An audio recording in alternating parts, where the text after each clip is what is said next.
Ce n'est pas une victime, celle-là, c'était une missionnaire. Vous savez, dans ce procès-là, on verra beaucoup de choses. Ça ne fait que commencer. On verra de toutes sortes de couleurs, mais nous sommes là, intrépides. Et nous observerons. Cette dame, elle est missionnaire. De qui? Elle est missionnaire et les débats nous édifieront.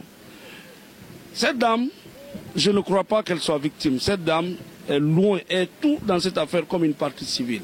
Je ne crois même pas qu'elle était au stade. Pour la petite histoire, les faits se sont produits depuis 2009, le 28 septembre 2009. C'est maintenant, et pour la première fois qu'elle comparaît, elle se constitue partie civile. Pourquoi tout ce temps-là, elle n'avait pas fait? Point d'interrogation. Quand il y a eu les événements, une liste exhaustive a été rendue publique par les centres hospitaliers de Conakry et même de l'extérieur.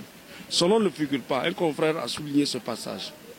Troisièmement, il a fallu attendre que ce procès s'ouvre 4 mois après pour qu'elle vienne se présenter comme partie civile. Quatrièmement, le huis clos qui a été ordonné, tout le monde a accepté de passer au huis clos. Elle a voulu parler à visage découvert. Cinquièmement, dans sa narration des faits, vous voyez qu'elle prend carrément position en faveur d'un camp contre un autre camp. Mais ce sont des montages, ce sont des fabrications, ce sont des témoins fabriqués pour venir. Mais ça ne marchera pas. Nous comprenons ce jeu, nous l'avons analysé et nous en tirerons toutes les conséquences des droits. De toutes les façons, vous avez suivi les débats comme nous.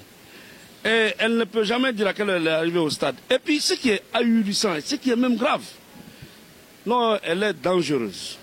Elle présente une photo. Sur la photo, on ne peut pas identifier la tête. On ne peut voir que les pieds, les autres membres, les 2 bras, les pieds, mais on ne voit pas la tête. Elle présente comme si c'était elle. Qui sait si cette personne-là n'est pas décédée?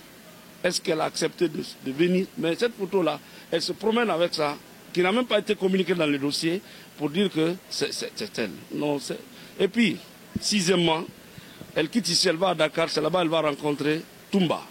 Et elle est arrêtée à l'hôpital Fan, Toumba vient passer, et puis ça se limite là. 7e, les 2 ont été interrogés par la même brigade, la brigade de recherche de Koloban. Mais tous ces faisceaux d'éléments indiquent clairement que c'est une partie, enfin, de la mission qu'elle était venue accomplir, mais elle a très mal accompli cette mission.